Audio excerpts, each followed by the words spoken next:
It's gone from 8 down to only 5 here at the very end on the final lap as Will Lyon and Ryan Carwile are going to swap the lead. It's going to be Sanchez on the outside. Can Tyler maybe sneak it past both of them? Will the lap traffic play a part? Big lift from Lyon. That's going to send him backwards. Sanchez tries to find some clean air. They've lost ground to Carwile. Is it going to be close enough that they can catch him down to the finish? What about that lap traffic in front? That's Arribas trying to stay out of the way. He's actually helping Carwile. Carwile's got the draft, and he is going to take the win here at Indianapolis. Looks like he might try to go around the outside here. Oh, it's going to be tight. Lepisto wants another win, and oh no! They come together. They're absolutely coming together, and one is in the barrier. The other just manages to stay off. Lepisto doesn't hit anything other than fair and growl, but there goes a potential win. Yeah, massive chaos there for those drivers. Here is the replay of that. Yeah, the little tip there from Van Rassel. Ooh, talk about some narrow margins from Stephen Orrell. I was going to say, there's still a chance that we could see a change of position here. Togo's a little too hot, but Ove Trangrade gets very close. Surely he's going to try and send a go. No, he's covered off as Miko defends the inside down into the Casio triangle. Now he has to be smooth on the throttle to seal the deal, and he is as he comes to the line. Our 7th different winner of the season to tie the record. Miko Makela gets his first ever win here in Japan. Yeah, he's going to have to really dive in to try and take it here. Decides not to. Maybe into the Melbourne hairpin. Ooh, it's a fantastic run. And defending the 183, tries to cover him off. Now he's back to the racing line, sends it in deep. And can he get it done? We won't get to know because we have to go to Tom Layton, who is going to take the win. And with this, the championship for the 2022 Porsche Owners Club Sim Racing Series. Look at that, celebrating because he knows he has gotten it. It's going to be a race to the line. Look at this, a drag race down to it at the end. Will it be Mayorga or Bolton? It's going to be Bolton.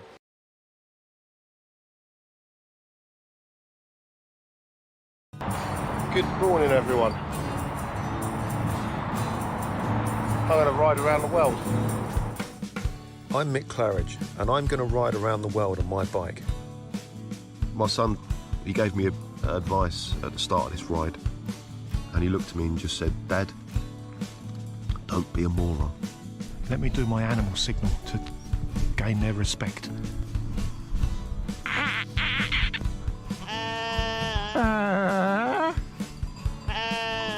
How's it going, Sally? Yeah, I'm alright, Mick. How's it going? Worse than that bit in Lord of the Rings where they go into the top and the spider's in the tunnel. I'm just hoping there's a spider at the top of this one to kill me. Freezing. And I failed. I moroned up the ride.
Things got a little sparse at the top this season.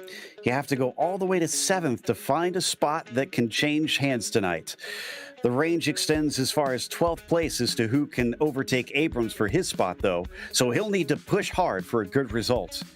It's time for one last hurrah as we get ready to watch round 25 of the Porsche Owners Club Series, and you'll see it all live here on the Global Sim Racing Channel.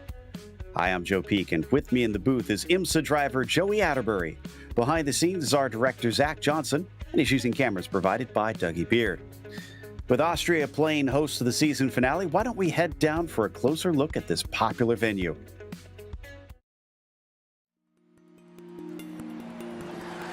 Welcome to the Red Bull Ring.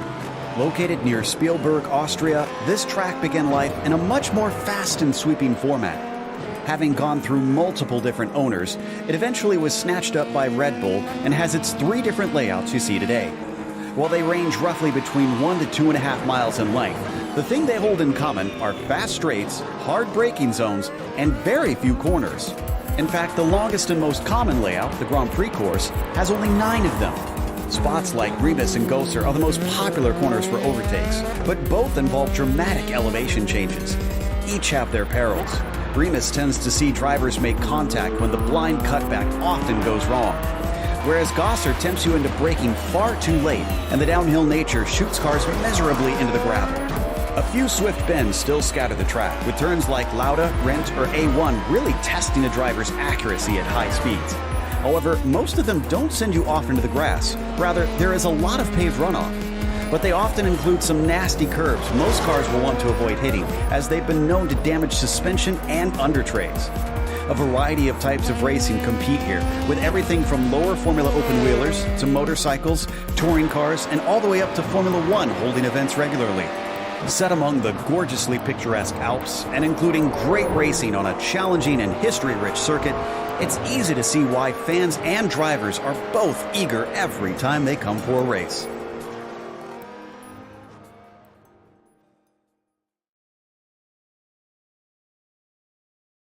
Well, the Red Bull Ring is a track that has picked up a lot of popularity here, Joey, and I have a feeling it's going to put on a good show tonight. It always puts on a good show because it has such great straightaways packed into some good braking zones that help promote passing. As we found out, there are 9 turns, just a little bit over 2.5 miles here at the Red Bull Ring. But most importantly, turn 1, it sets your run up all the way down that long straightaway, and it's an uphill straightaway into that big brake zone. Watch out for a lot of cars maybe overstepping their limit into these heavy brake zones, especially down the hill into Schloss Gold down there. And it's easy to overstep the limit here in the GT3 cars. You got to stay on the track. And one other thing is that if you run out too wide some areas here, it can really catch you out on some of the off tracks. Yeah, so drivers will have to be aware of that as time goes by. Before we get to the racing, though, we want to mention that this series is sponsored by Porsche. There is no substitute. Find out more at Porsche.com. And Sunset Mortgage. Don't put your money in the bank, be the bank. Check them out today at sunsetcash.net. As well as Octavio Tequila. Celebrate now. For a great tasting tequila, go to octaviotequila.com and purchase today. And finally, Rogers Financial. You retire once, we retire people every day. For all of your financial planning needs, contact Rogers Financial today at rogersfinancial.info. Going over to the championship, though, as I said, things have spread far enough apart and they've got enough drop weeks that what you see up there is stuck in place until you get to Jacob Abrams. He is under threat not just from Baccignoni or Ost or Mayorga, but also from Duncan and Rondeau behind him. They could mathematically overtake. Now, there's fewer points for lower down the order, but once you get to 10th, it is the same points for 10th and 11th, which is the number of cars we have here today, 11 cars. So 2 points for those bottom 2 spots. So it might still not change positions. It could require them getting some good results, but you never know, especially with so few cars here today. It could easily switch around. But Joey, why don't we go over the race details so the audience can find out what is in store for us? Yeah, we are here, round 25 of 25, the finale for this Porsche Owners Club. Everybody's here in the 911 GT3 cars. That is the Porsche GT3 car spec, so everybody's out there in the same car. 30-minute race tonight, and everyone has an open setup. That means each one of these drivers can tweak and tune on their car as they please to kind of help suit their driving style, or maybe tweak out that wing to get that maximum speed down the straightaway. Absolutely. And right now in the qualifying, which has looks like about 7 minutes left, Travis Brown leads Michael Johnson. Now, Michael was looking pretty fast in practice, but Travis has already topped him by about 0.3 of a second. Michael seems to be indicating from behind the scenes that he might be okay with that second place because he seems to like that from the starting position. On the grid, it might help him down into turn one. But having watched a number of races here before, Joey, turn one often sees some messy beginnings. Yeah, not only turn one, but if everybody makes it through turn one cleanly, I believe they call it turn two or turn three, which is the heavy uphill brake zone that once again provides great opportunity for passing because everybody's tucked in the slipstream at that point. Yeah, up into Remus there, that hairpin right-hander. We've seen some really wild wrecks there before as drivers maybe get a little bit offline or catch a bit of the grass and wind up spinning across, everybody all slow and packed up through there. So hopefully, crossing fingers, that doesn't happen today. This is Momeyer and Schulem. Schulem's in 7th, Momeyer's in 11th. John's been a bit off the pace in qualifying these last few rounds. We'll see if he can make up the time. He's actually got to make up about 1.8 seconds right now to catch Jacob Abrams, who sits in 10th. So he has a lot of work to do. But both of them have fallen victim to what you mentioned a little bit earlier here, Joey, is that they have those paved runoffs, those off tracks also hurt the qualifying. It can give you a 1x, which negates the qualifying time. I think what we're seeing here is maybe a little bit of a mock start out of some of these competitors, getting a little bit of practice in during qualifying. And Joe, something I wanted to talk about with the points, you mentioned it was Jacob Abrams who was really kind of on that bubble that could only change. But to throw a little mix in there, I see Mark Rondeau and Doug Baccioni here. They both have the opportunity to go and leapfrog Jacob Abrams, and they are both faster than him on the racetrack by quite a bit, actually. Well, then, that's going to mix it up quite a bit there. Those guys have been looking for some good results lately.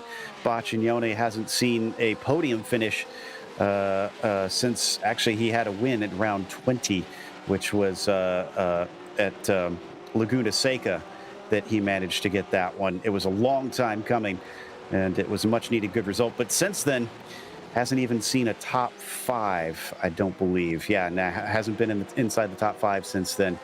As for Michael Ost, well, he hasn't seen a podium since round 7 of this season. It's been a very long time since he's had a good one. That was back at Detroit, where things were a little bit wild, as they usually are up there. So if there was a time for them to try and get back on the horse and have a good result, this would definitely be it. Like you said, it is looking good at this stage. There is still some time left in the quali, so that could change around. Abrams only has one of those laps that is counted because of all the off tracks and issues that he's had. So maybe he just hasn't gotten that clean one down and he has a much better optimal time.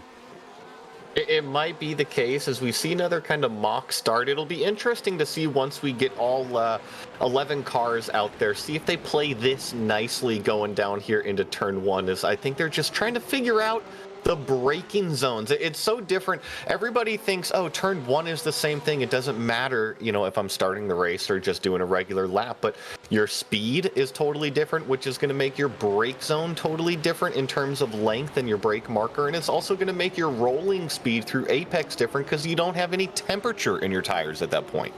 Yeah, all things that honestly usually catch me out quite a bit. I should probably practice it a bit more, but I tend to be a bit timid on those starts, just trying to preserve the car. And maybe with it being the season finale, maybe they're just trying to ensure that we get a very good show here. Abrams coming through. I'm showing him 0.6 down on his best lap. Nope, he is going to get a better one here. A 30.7. That will bump him up into 7th and put him within touch of Boccioni and Rondeau, just as Andrew Beckner separating them currently. Yeah, much better lap from Jacob Abrams there, and that at least puts him within striking distance of those two championship guys that are kind of nipping at his heels. Indeed. So let's keep an eye on them as it carries on. Make sure that we keep abreast of those storylines. Meanwhile, coming down into Rent and then through the final turn, this is Mark Rondeau in the number 11. Has about a 10th to make up to catch up to Corey Lotfula. Second row is excellent for Rondeau, frankly. That's a very good run for him. He did get a third place finish last time out. Excuse me, no, a second place finish last time out. And unfortunately, that spin is not going to show him well. In fact, he's going to have to hustle out of the pit lane because he's got about 10 seconds before it's going to be too late. And no, he's not getting back out on track. His qualifying is done. He'll do no better than 4th position. Drivers coming across the line now have just started their final flyer. Yeah, Michael Bolton moves up a couple spots there into 9th, improving his lap time to a 1 minute 30.9. Looking at a few of these other cars, looks like that is Corey Lotfula leading Travis Brown out there, and looks like they're both on a pretty competitive lap time as they come through these final few sweeping corners. Ooh, Lotfula gets a little wide out into the gravel. Yeah, that might have deleted that lap. I'm not sure. Yeah, he's going to stay out of the way, so he knows that his lap is done. And Travis Brown is going to carry on. But Travis looks to be off the pace. Let's see if he's got enough time to start one last flyer here with about 40 seconds left to go. And crossing the line, definitely not a good lap for him. Michael Johnson coming around, and he is on a flyer, so it's either going to be this one or the next one that the purple car uses to try and get the pole away if he wants it. He crosses the line. Don't think this is going to be quicker based on his sectors. No, it is just a few tenths slower than his 29.8. So this is it. Last shot at it. And of the cars looking for the checkered flag, Shulam looks like he is going to be the first here in the 371 as the clock now hits 0. And Shulam coming around once again, these final couple corners. This is a really tricky sweeping right-hander here, and this is one of these corners that the exit can definitely catch you out with those off tracks as you run as wide as you dare before you got to get it tucked in for the last corner. Not showing him up on his lap time here, and he is not going to improve, so he'll stay in 8th at best. Travis Brown going to be the next one, and then Michael Johnson is the last able to set a time.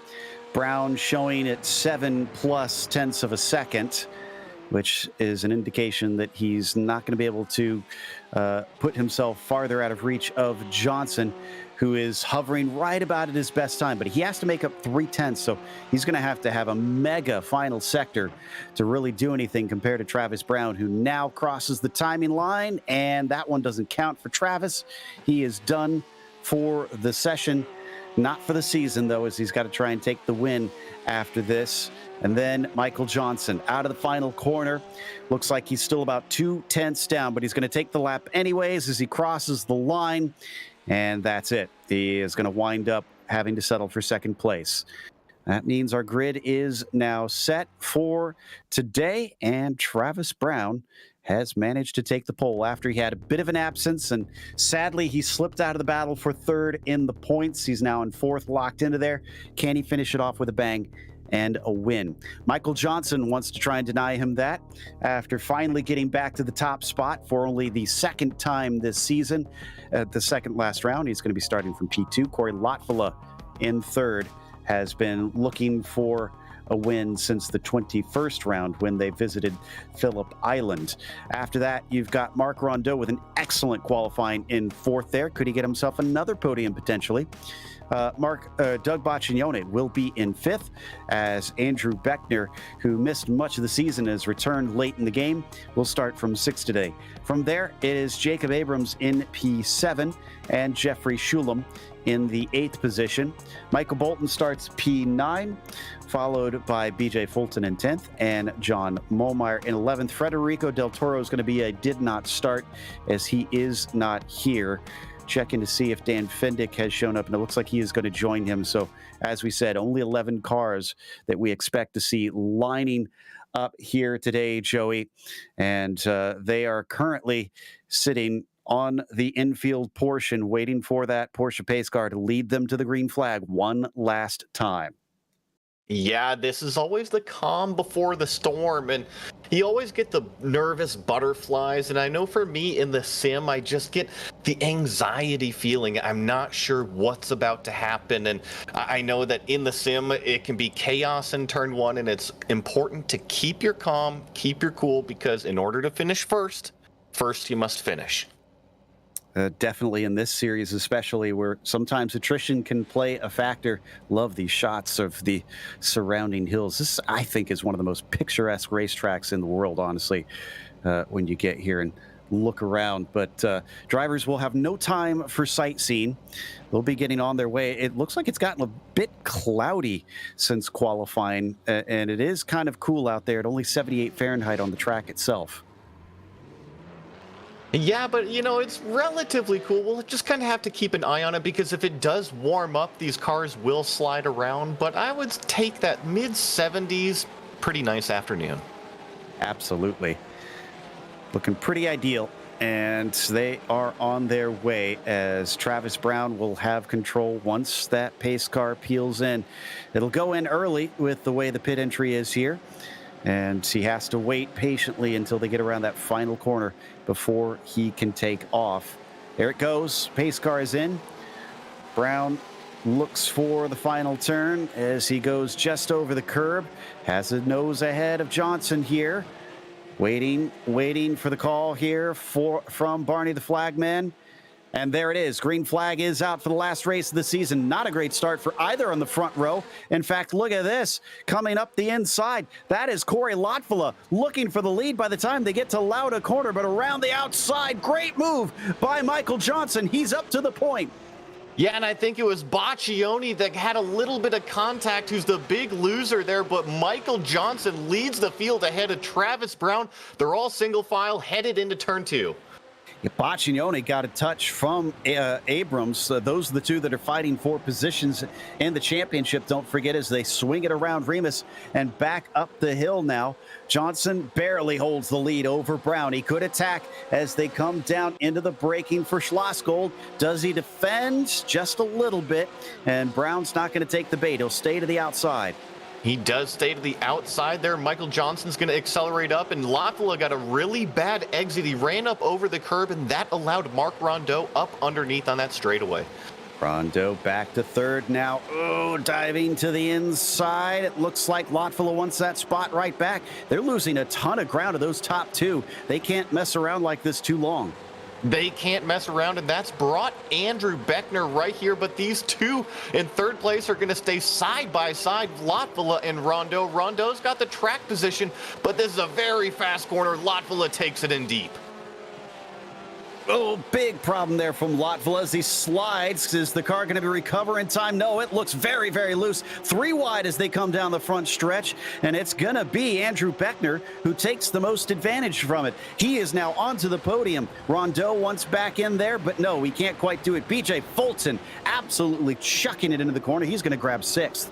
Yeah, and I'd be curious to see if Beckner has any sort of slowdown. It looks like he got away with it. He was way out drivers left in the exit of that last lap, but here we got Rondeau drafting Lotfula, these 3 battling for third place currently, as we have a potential change for the lead. It looks like Travis Brown up underneath Michael Johnson.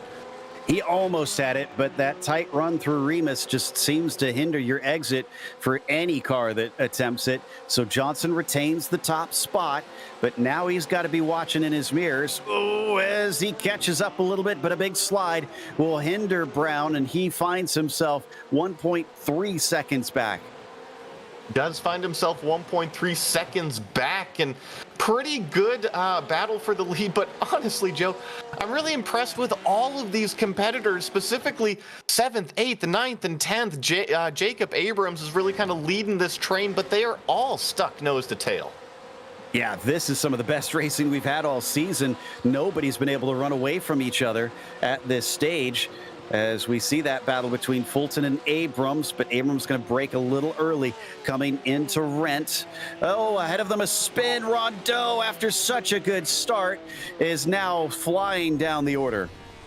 Yeah, just taking a look at this, I think he got up on the apex curb, and that might be what unsettled the car, but he didn't make any contact. Ooh, had a big tank slapper, but saved it coming back out onto the front straightaway. That puts him well behind everyone. Since we haven't had too many major issues up front, it's not looking good for him to try to get back into it through that, but still long race to go, 26 minutes left on the clock. Last time out, Johnson had to play defense on Tom Layton for pretty much the entire race, and did so successfully and very impressively so. This time, will it be Travis Brown who instead is trying to fill his mirrors if Travis can get back up to him? But man, Beckner's looking really good. Oh no, Momeyer is going to lose that 10th spot as Rondeau goes by. Yeah, that's unfortunate there for Momeyer. He's going to get it turned around, pointed back the right direction. I don't see a ton of damage on that car, but Jacob Abrams actually made a move around BJ Fulton here, and now Jeffrey Schulem is trying to get around the 82 machine. BJ shot him down, but Fulton's up 4 positions from the start. Man, he's doing a pretty good job. Whoa, in the background, was that Baccioni? It was. He's off into the gravel. He doesn't hit anything. So, man, this is the lap, I guess, where the tires start to wear out, because we've now seen 3 different drivers have problems. Yeah, Doug Baccioni had that problem early in turn 1 as well. Probably not enjoying his online experience right now. Nope, but I think Corey Lotvillow's enjoying things. He's going to take a position down into Lauda Corner, and that's going to put him back onto the podium. I'm still impressed with Beckner and the way that he's been racing. Not one that I thought was going to be challenging these guys up at the front, but clearly he's got some pace underneath that black and blue machine. But them messing around has meant they're still about 1.5 seconds behind Travis Brown, despite Travis having a moment a couple laps ago.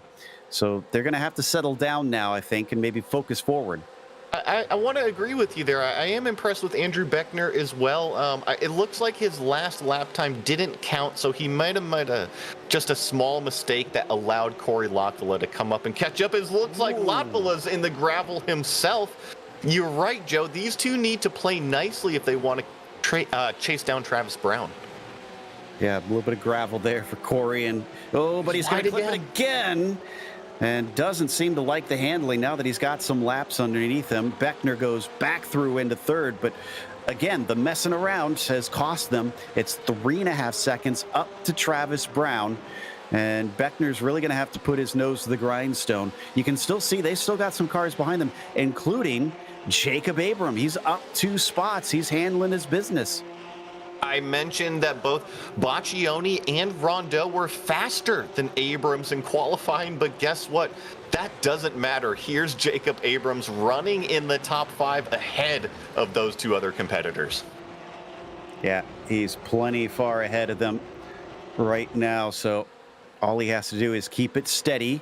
Looks like it's easier said than done on that, because other drivers have been slipping loose for the past couple laps. Meanwhile, keeping an eye on Beckner. No dramas this time, coming up into Remus as they climb this steep hill.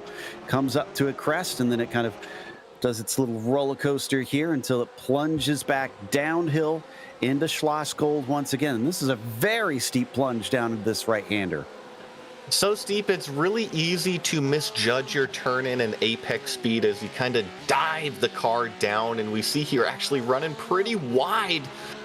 You know, it can catch you out as you see off into the gravel. They're just barely keeping it on the racetrack. Yeah, that's Bolton that we're riding with. That's Schulem just in front of him.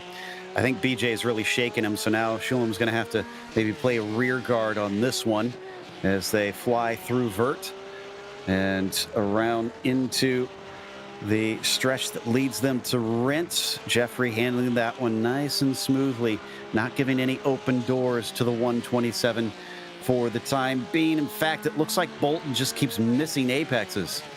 It can be really tough if your car, the front end isn't turning as you want.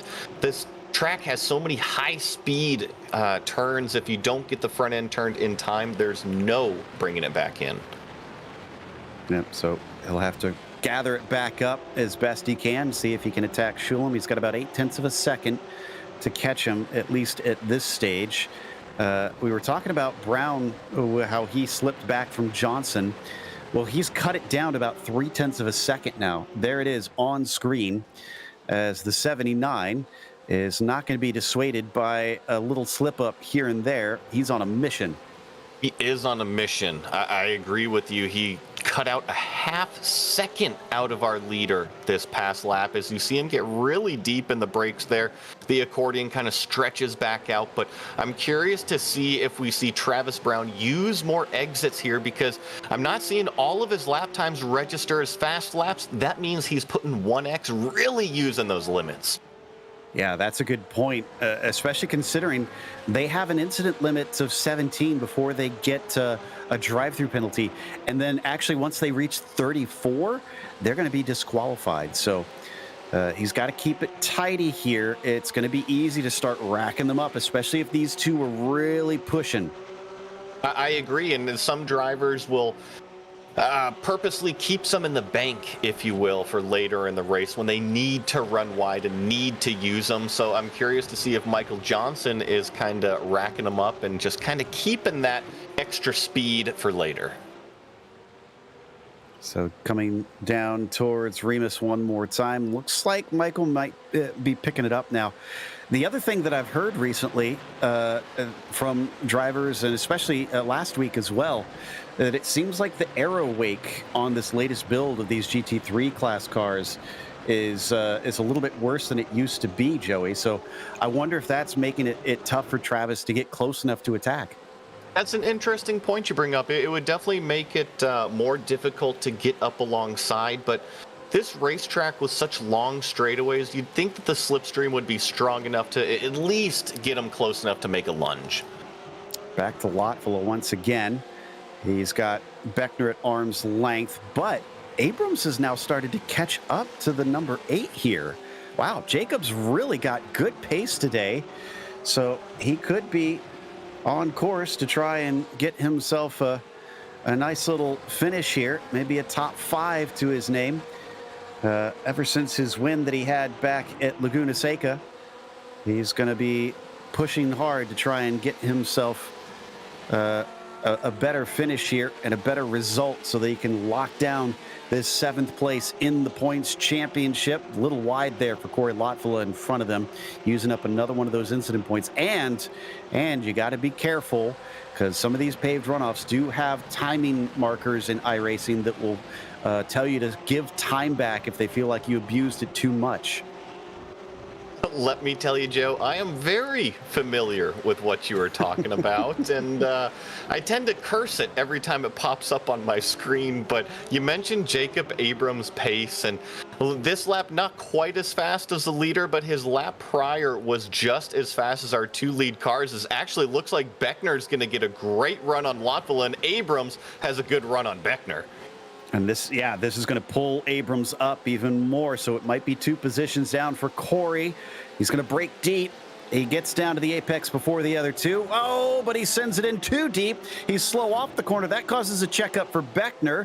Now Abrams has a shot as they swing down into Rauch, and he gets the inside before he can turn in. Smooth move from the 728 to pick that up. Really good move from Jacob Abrams. That's not a typical passings area, but he caught the accordion from Beckner. He slid up along inside driver's left. He got under him and made the move nice and clean. Yeah, this is a fantastic run from Jacob today, up 3 positions from where he started. Fulton still has 4, so he's got him beat on that metric. but he is not ahead of him critically. Looks like Andrew Beckner still trying to keep watch on that red and white 728. That's not close enough up into that first turn, though. He's going to have to try again later. Oh, Abrams still looking mighty fast. Look at that. Off the corners, that Porsche just looks hooked up.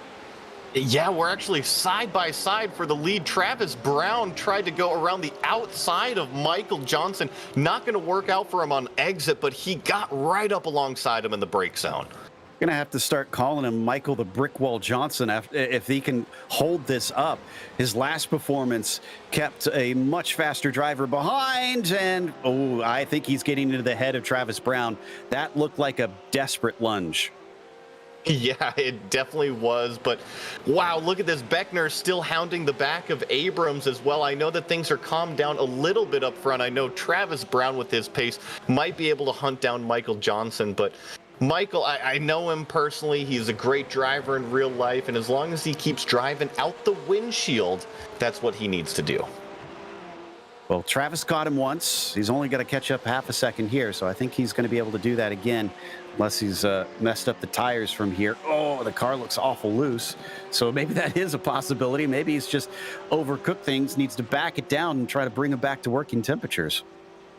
So I haven't spent a whole lot of time on the new GT3 model, but I just did today, and it seemed like when I slid the tires, they had a big penalty, especially for the next couple corners. So maybe when these guys are going out wide and really sliding them, they're not getting the grip that they need to immediately again.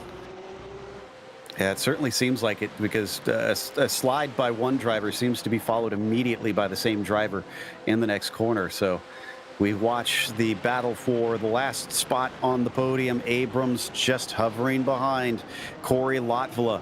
But now it's not just Andrew Beckner with them. BJ Fulton's making it a 4-car fight. The plug in the spigot is the number 22. I want to go back to what you mentioned, Joe, is this aero model. I think we're kind of seeing that. These cars are stacking up behind Lotvilla here, but they're not really close enough to make any big lunges. It doesn't seem like it. They keep getting right about there, and nobody seems to be able to do much more than that.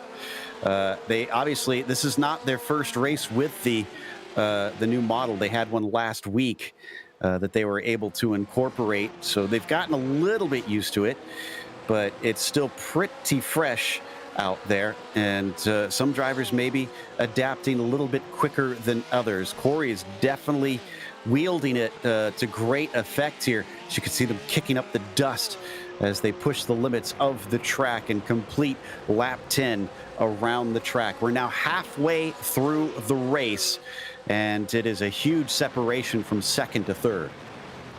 Big time. We're looking at about 7 seconds here between second and third place, but Corey Lotvilla is doing lap times that are just about 2/10 off of our leader. And I think that's just fast enough to kind of hold up these cars behind him and frustrate them. But guess what? They need to ultimately go faster in order to get around Lotvilla. Absolutely. I mean, track position is a part of racing. If you've got it, it's up to everybody else to try and make that overtake. And Corey has earned it. He qualified there. He's still exactly where he began this thing.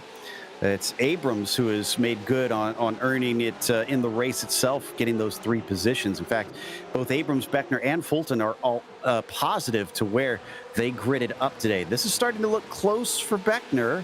He's starting to get in. This will be, maybe, let's watch here, because these are some of the more medium speed corners through this sector. It is, and it's kind of that time where you have the really big wake, and each racetrack is different. I know that we're dealing with all the same cars out here being the Porsche GT3, but each racetrack is different in the wing angles that you run and also the setups that can help a car turn or maybe not turn so much. through the final corner. Ooh, very, very wide there for Corey Lotfula. I'm starting to think maybe he's trying to break the slipstream. He did a good job there. A bit of a bad run from Abrams. Sees Beckner look around the outside while Jacob defends into Lauda corner. Could it be a better over-under there for Beckner? No. Instead, he's the one that's compromised, and BJ Fulton starts to approach on the black and blue number 8 car. The 82 pokes his nose down to the inside. Late dive into the corner. Can he take the apex away? Both of them going in as far as they can. No contact made, and it looks like Beckner will retain that 5th place.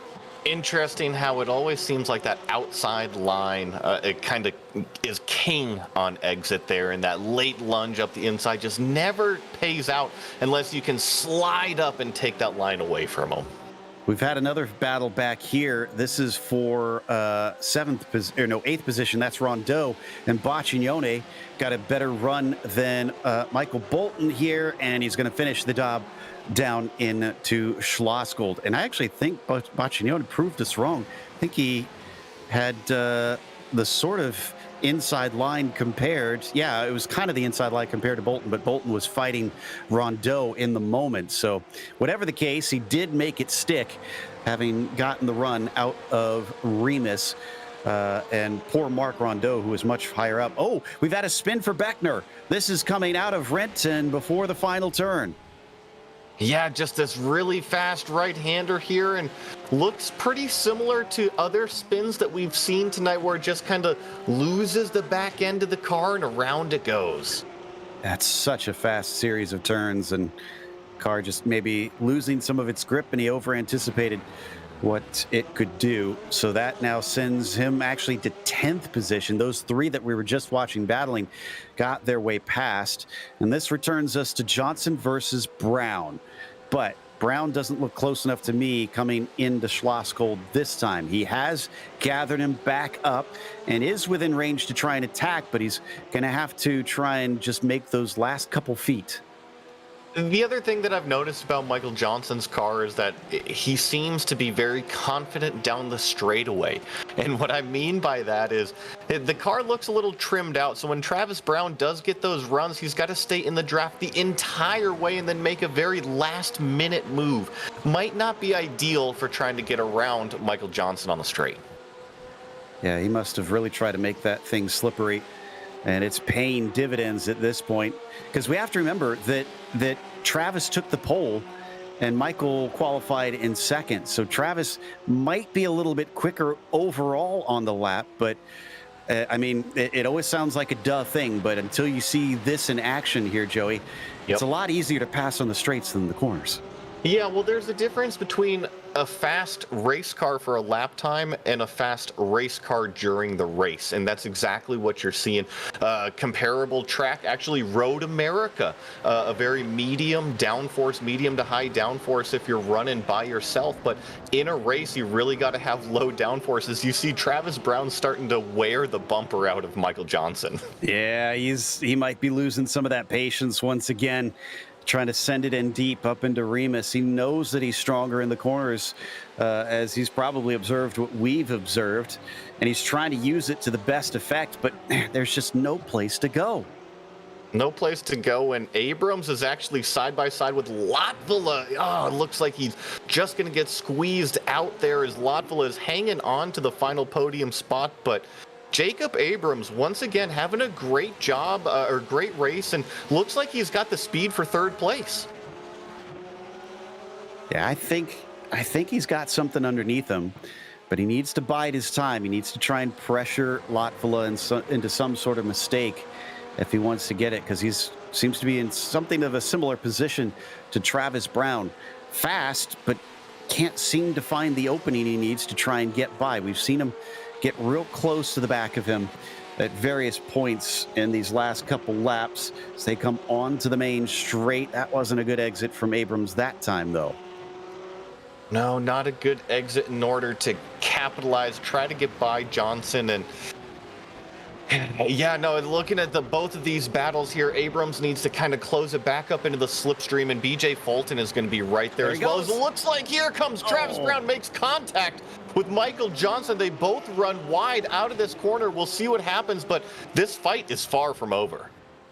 Yeah, I don't think Michael appreciated that one. Is he going to try and send one back? No, he's going to redress the position. Travis wants this one fair and square, so he puts Johnson back up to the lead. I wondered after what we saw in the previous lap, Joey, if he was going to try something like that, and lo and behold. You know, good sportsmanship out of Travis Brown to give the position back to Michael Johnson. I don't think that he necessarily needed to pull over and do that. I thought that the move was aggressive, but he still got it done, and Michael was able to keep it out on the racetrack just like how Travis was. And it's nice to see him do that, but I'm happy to see the race is still going. Yeah, absolutely. He's still got that slipstream, and clearly he is quite filled with fervor here to try and get that spot away, coming from a long ways back into the second braking zone. Here we go. Oh, and this time he's closed down the main straight as well. What kind of run can he get through Lauda? Let's see. It's so tricky here into turn one, Joe. It's really the exit of one, and looking at both of these cars, pretty even run out of one. He's going to have the slipstream, but we know that Michael's quick in a straight line. Travis following him. He's got it down to about 0.2 of a second. Doesn't look for it this time. So wants to try it maybe somewhere different. Tries to go for the exit. Looked decent. And this has got Johnson wary. Look at that. He immediately moves off to the side. He moved in the brake zone in the corner as well. He's definitely looking in his mirrors. It seems like Travis Brown's going to send it super deep here. Is this going to be the move that puts him to the lead? It certainly looks like it, Joe. Travis Brown to the point. That time it looked like Michael saw it coming. He tried the over-under, but Travis made it stick. So 6 minutes left to go. We're only going to see about 4 more laps for these drivers, and then that is it for the season. Can Travis Brown get himself his first win since we went to Mid-Ohio here in this series? Back in round 19, coming around these corners. It does look pretty good now after the initial pass. Travis putting some distance, and it's a spin from Johnson. Can he keep it out of the wall? Yes, he can, but he's losing tons of time. Lotfula is going to catch him and pass him. Yeah, not only Lotfula, but there goes Abrams, and also here comes BJ Fulton. Nightmare on the racetrack for Michael Johnson, just getting loose through the last corner. Oh no, all the way down to 5th place. It was such a good race for him up to there. So the 9 not looking likely to try and grab that 3rd win of the season to end on a high note. And Lotfula is 6.5 seconds from Travis Brown. All Travis has to do from here is just hold it together. And I can't help but to think that if Michael Johnson was running a lower downforce setup, he's trying to keep up with Travis Brown right here. We see him come through the last corner, just get loose, and around the Porsche goes. But if you're trying to keep up with the car that has more grip and yours can't, that's exactly what's going to happen. That's a good point. He lost his advantage with the track position and couldn't do much with it. Now, is this Beckner? Ooh, yeah, Beckner was chasing Baccignone and just unfortunately spun in a very, very similar fashion and eventually got going, but he didn't lose positions because Momeyer's way behind at this stage. At this point now, it becomes a battle, I think, between, well, I was going to say between Fulton and Johnson, but Johnson still isn't close to him. He's got about a second to make up. He does have about a 1.5 seconds is what I'm seeing. I think, though, if there's somebody to talk to Michael Johnson right now, it says, hey, there's still 4 minutes left, about 3 laps. You can go get at least 1 or 2 of these cars. Absolutely. I feel that's why I wanted to bring it up initially, because I thought, well, surely the battle is on because he's got going right as they went by, but it's not making huge inroads here. He's going to have to get closer than this. If anything, it's Fulton versus Abrams that is looking like the more intriguing battle. Agreed here, and Fulton's is close enough to Abrams to really feel that slipstream. And look at that. Abrams did not get a good run out of the corner there, especially jumping up over that curb. 6 positions gained for that 82 car. Qualified down in 10th and is much quicker in the race itself. Has done a good job trying to keep out of it all. But now he's going to have to try and get aggressive, see if he can make a move on Jacob Abrams to get himself a podium here. Last time he did that was, once again, round 19 when we were at Mid-Ohio. So it's been a bit of a drought for him. And these last few races, everybody wants to win on the upswing, carry that momentum, which is going to be very quick, by the way. We restart this season on January 2nd, so we don't have much time before it all begins all over again. And, oh, look at him push. He's trying every trick in the book here.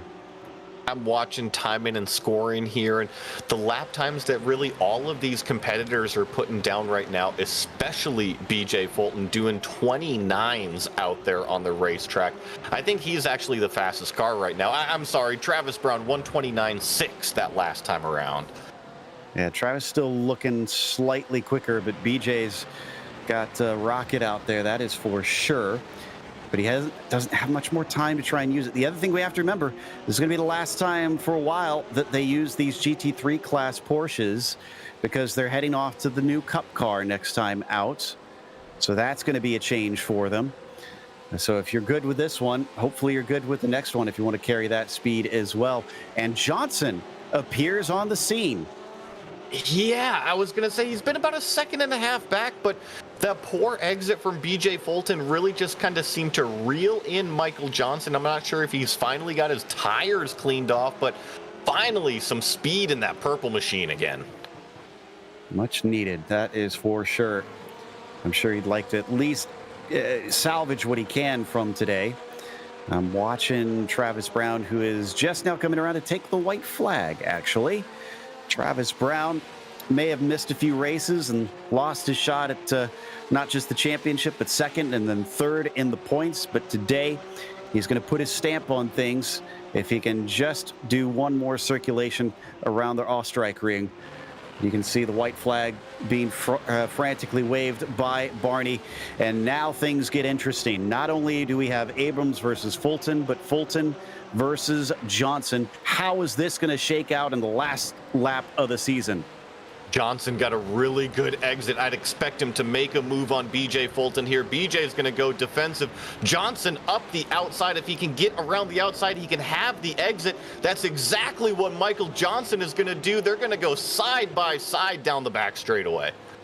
Great exit there by the purple number 9, but Fulton, remember, he's got that inside. He could try and send it in deep here. Let's see if he tries it. No, Johnson has him covered, and that's going to be 4th place. I see Baccignone getting past Bolton as well, a little bit farther in the back. So looks like Baccignone going to maybe get an 8th place when all is said and done, but that's not going to allow him to overtake Abrams as Fulton Johnson made a mistake, and now Fulton is right back past. But at the very top, we've had an incident between Bolton and Baccignone. Everything's happening in the final seconds here as the checkered flag waves, and Travis Brown will indeed take victory here in Austria.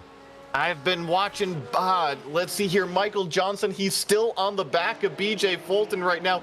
They both come out of the final corner. It looks like BJ is going to hang on through that battle. And yeah, I saw Baccioni and Bolton also get into it that last lap. Not sure what happened. They were both off track. I'm going to guess there was some sort of contact in there. Doug looks like he's only trying to limp it home, because he is dropping off of Michael at a rate of knots. Schulem going to get a well-earned 7, the quiet 7 compared to everybody else. And, is Doug over the incident limit? No, Doug has gotten a black flag for too many incidents. He's not going to be able to serve that. He's going to get a time penalty instead post-race, which we'll tell you about in just a moment. We'll come back with the unofficial results as well as driver interviews here in a moment. Good morning, everyone. I'm going to ride around the world. I'm Mick Claridge, and I'm going to ride around the world on my bike. My son, he gave me advice at the start of this ride, And he looked at me and just said, Dad, don't be a moron. Let me do my animal signal to gain their respect.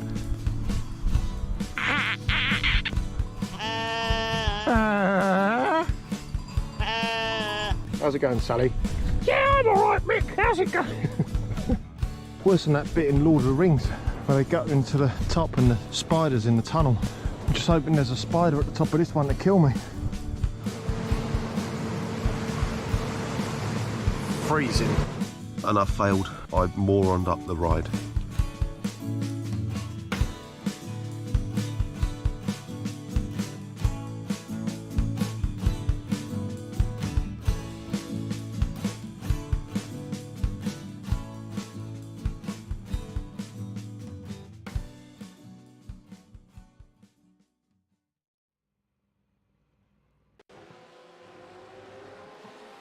Welcome back to the Red Bull Ring. The last round of the season saw this tandem spin here from Baccignone and Bolton. So it wasn't down to contact. I was incorrect. Apologies. And they both get going in the end. And then this is what happened between Rondeau and Schulem here at the very end of the race. Banging doors. And it was, looks like Rondeau, who went on ahead, did not give the position back to Schulem. Not sure if that will change. We'll see if the stewards make any sort of decision from that. That's going to take us to our results, though. Looks like it's another win for Travis Brown as Corey Lotvilla followed him home about 8 seconds back. What a fight for him, trying just to get to that P2. Jacob Abrams was third to round out the podium. Congratulations to him. First time since Laguna Seca, as BJ Fulton was fourth. After that, Michael Johnson, P5, after fighting for the win for much of the race. I'm sure he's going to be disappointed by that. Mark Rondeau was P6 and Jeffrey Schulem 7th. After those two came together on the last lap, Michael Bolton as well came together with Doug Baccignone. Michael finished in 8th and Doug in 9th. Andrew Beckner, who we had praised, I guess maybe wishing we hadn't, in commentator's curse, as he went from fighting for a podium to winding up 10th in the end. And Mo Myers, the last one to finish, as the other two were did not starts. Do believe we have Travis Brown ready to talk to us here after he's returned from a brief absence. Hopefully we'll get to find out what was keeping him away here for a little bit. See if we've got him ready quite yet. It looks like we do not. Let's go to Jacob Abrams then, who finished on the podium, and talk to him about what was an excellent climb. Jacob, we made a big deal out of how you were one of the ones that were vulnerable for a position change, one of the few in the top 10 coming into this race. And boy, did you ever make good on that challenge with another podium, first since Laguna Seca. Knew going in that I was, I think, 1 point clear of Doug, so that was kind of the only target that I was shooting for, was to beat him by at least one position. But you know, just trying to keep it smooth and stay on the track, and you know, because Johnson spun out, I got a podium out of it. So yeah, can't complain. Now, you did a lot better than your qualifying. Do you think that's mostly the attrition, or do you feel like your pace was truly there today? Because you made some great moves to work your way up the order. I think my pace was there. I just didn't have any practice until I showed up for qualifying this afternoon. So I had, you know, just a few minutes to get used to the track and build a setup. And I really only had it dialed in, you know, at the last lap of qualifying. So it just didn't really reflect in the results there. Yeah, well, I like you said, or like they often say, the points get handed out in the race and not on Saturdays. So in this case, while it isn't a Saturday or a Sunday, this is quite a good way to wrap up the season. You've got a little momentum in your favor, but now we're switching cars yet again. How you feel about heading over to the Cup car? From my initial reactions driving it not long ago, I enjoyed it. So I'm hoping I fare better in that than in this car. This season wasn't really great for me. It's just a tough car to come into with no practice and be quick in it. So I'm hoping the Cup car is the opposite. Well, still, this is your 5th podium, one of which was a win this season. I'd say you did pretty darn good out there with how competitive it was at the top. Anyone you want to shout out to before you go for one last time in 2022? Yeah, I just want to thank you guys for putting this on, and the POC for hosting it, and Works 2 Motorsport. Thanks, guys. That was Jacob Abrams in 3rd. We've been trying to track down Travis Brown, but we haven't yet. Instead, Joey has caught up with Corey Lotvala, who finished P2 today. Corey, congratulations on the 2nd place finish here at the Red Bull Ring. And talk me through that start there. It looked like you were trying to poke it down 3 wide on everybody. Man, I had such a run on Travis. I was like, last race, let's go for it, whatever. And man, that beginning of the race was so tough. I just heated up the tires and it was over from there, and I was all over the place, off the track, sideways, big time sideways in the last turn, but I was able to keep it together and came through on the podium. Well, yeah, talk to me. It seemed like your race was really busy in the first handful of laps, and then it kind of settled out for you. What was that change? Was it just the tires coming up to temperature, or were you getting into a rhythm? I don't know. This is my first race on the new tires, and yesterday was the first time on them also, the new tire model. And they feel a lot different. I haven't really got any feedback from anyone else, but yeah, they were just not there in the beginning, and then I overheated them, and it was just like twice as bad. And then I kind of calmed down and just kind of tried to get around, and the tires came back down to temp, and they felt good after that, and I started putting in some really good lap times. Yeah, good lap times indeed. I'm looking at timing and scoring. You had one of the fastest laps all night there with the 29.7. And looking ahead to the next season, we've already asked a few people what they think of the car change, the GT3 going to the Cup car. What's your opinion? I'm up for anything. I'm up for a challenge. That car doesn't have ABS or traction control, I'm pretty sure. And I'm up for it. Let's do it. Awesome. Well, last thing, is there anybody that you want to give a shout out to while we still have you here? Yes, I'd like to thank Dave from Smith Racing for a really good season. Friends and family, everyone watching, I appreciate it. And you guys for always doing a good job in the POC. Thanks. Well, that was our 2nd place finisher, Corey Lotvala. And sadly, it looks like we're not going to round out the year with a talk with our winner. No sign of Travis Brown. So we're going to wrap things up with some thank yous to our sponsors, which of course includes Porsche. There is no substitute. Find out more at Porsche.com. And Sunset Mortgage. Don't put your money in the bank, be the bank. Check them out today at sunsetcash.net. And Octavio Tequila. Celebrate now. For a great tasting tequila, go to OctavioTequila.com and purchase today. And finally, Rogers Financial. You retire once, we retire people every day. For all of your financial planning needs, contact Rogers Financial today at rogersfinancial.info. Thanks to the team, Joey, Zach, and Dougie. Make sure to check out our social media, our website, and our merchandise store. And don't forget to subscribe to our YouTube channel so you don't miss a moment here on GSRC. We will be back, as I mentioned, January 2nd at Magny Corps, one of the newest tracks here on iRacing. So don't miss that at 11 p.m. Eastern at 2023. Be sure to check out our other broadcasts listed here. But until next time, race clean, race hard. We'll see you on the track.